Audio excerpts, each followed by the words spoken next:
for this week.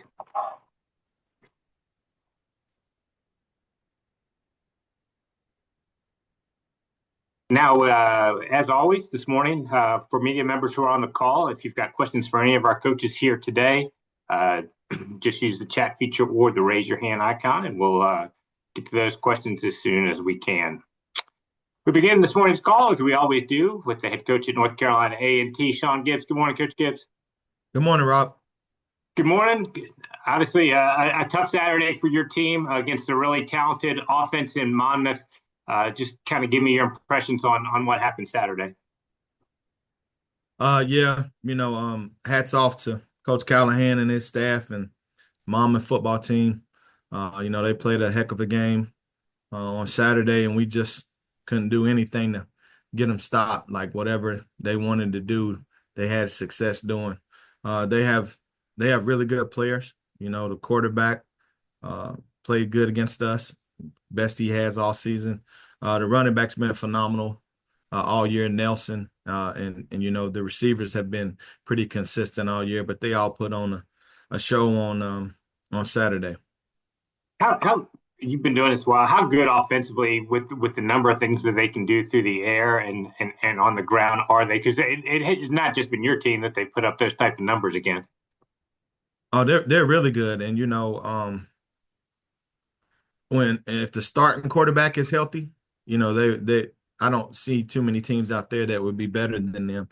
But I think the thing that makes them so good is they're not like super complicated. They kind of do what they do schematically in the run game. With power and counter and lead schemes and running some jet sweeps and throwing the open guys and getting people in space. So it's not. I don't want to say it's simple, but they're good at what they do, and they don't do a whole lot. They window dress it up nice, and then on top of that, they have some really good players. Nelson is one of the best running backs in the country, and he's more of a workman than people think. You look at his size, you would think he would be this shifty guy, but he's kind of a hard-nosed blue collar runner, and the receivers they have a lot of speed. So hats off to Coach Callahan for, getting those guys in space and coming up with a good scheme and, more importantly, recruiting those guys.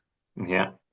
I just mentioned your kicker, Andrew Brown, once again, the CAA Special Teams Player of the Week. And we've talked about him a lot this year and the kind of year he's had. But 3 kicks of 53 or more yards is unbelievable. What do you see? You've talked about wanting to get him in the Legacy Bowl. Does he have a future professionally or whatever when you see that kind of distance and the accuracy that he's got? Yeah, I would hope so. I would hope that the scouts would at least give him an opportunity. That's all he needs. I mean, this guy's pretty much consistent from 50 to 55. And he's got even more leg and distance than that. So, he's a guy. And then, even on top of his consistency is his confidence. Like he's got ice water in his veins. Like the moment's not too big for him. He's looking forward to the challenge of going out there and attempting kicks like that. So not only do I hope that the Legacy Bowl will give him an opportunity to showcase his talent, but that some NFL team will give him a chance to come in and compete. And I think they'll be more than happy if they do. Talk about your team a little bit. Offensively, Kevin, not his best day, but 183 yards through the air. And then later in the game, you gave Nelson Lane some reps, and I know he's shown some things, especially with his legs. He had 35 rushing yards in the game. What do you like about him, just as a young player? Yeah, well, number one, I like his competitiveness. He's a competitor. He wants to get out there. He's not afraid of the moment, and every time we put him in position to go play, he's excited about it. He does have some tremendous running ability, and we haven't even seen the best of it. I mean, he's a dynamic runner. So we got to find a way to get him a little bit more comfortable throwing the ball, and I think he's more than capable. And with Nelson, the future is bright. We have, like I've said all year, I think that's one position where on this football team where we really have a chance to be good going forward. Javon Dillard with another 100-yard receiving day. He's also had a really nice season for you. Just talk about the development that he's had kind of the year. Yeah, it was good to see him go out and have 100-yard game. I want to say I don't know if this was his first or second, but just I wish we could get the ball to him more than we do because when we can get the ball to him, he's made some plays. Defensively, obviously, as we talked about, it wasn't a great day. But Trey Midman, a guy that we haven't really talked about this year, led your team with 11 tackles. Just talk about his afternoon. Yeah, sometimes I don't know if that's a good thing when your safety is leading your team in tackles. It means the Yeah. ball's getting to him a whole lot. But Trey put himself in position and put his face in the fan and make some good tackles against a good running back or good running backs because they have a couple of them.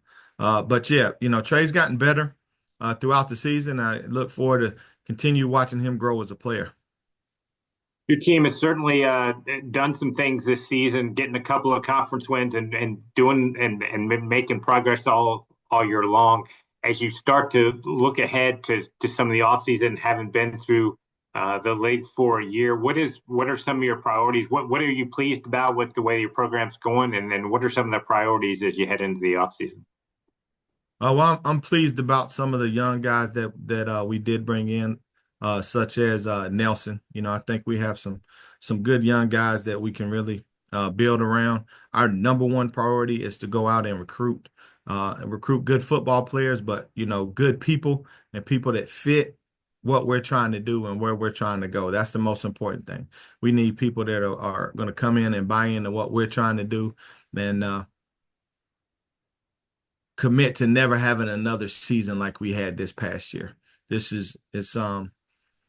don't even know how to describe it. I've never been through it before, at least not as a head coach. So, I got to get more people in here that are willing to fight and scratch and claw every day to make sure that this never happens again.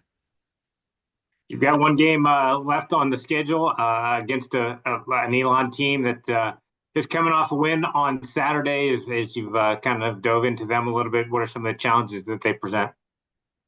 Well, man, this conference is good. And here we go again. Now we're playing another good young quarterback. So the future of quarterbacks in this conference is going to be exciting in the years to come because there's a lot of good young quarterbacks in the conference. But I think number one, Elon is well coached. They're a physical football team. I think you can tell that by, anytime you see a team that has number one rush defense in the conference, you know that they're pretty physical and they do a good job offensively of running the ball. I want to say they're top five, and they got a good young quarterback. So good football team. It's a rivalry right up the street, close proximity, and I look forward to getting over there and playing against those guys. You touched on all the good young quarterbacks. Just I guess what makes Landon so special, and I guess there's a lot of them that you've seen in regards to just their ability to run and throw, and you've got one in Kevin. Right. Well, that's what it's his athleticism, but I think you can he's going to be really good because when you can couple athleticism with accuracy, I think he's pretty accurate as far as being able to put the ball in where he wants it to be. That's what makes him so dangerous, so he can make plays with his feet or with his arm. So anytime you're facing a guy like that, that keeps defensive coordinators up late at night. All right, Coach. Thanks so much for your time this morning. Thanks for doing.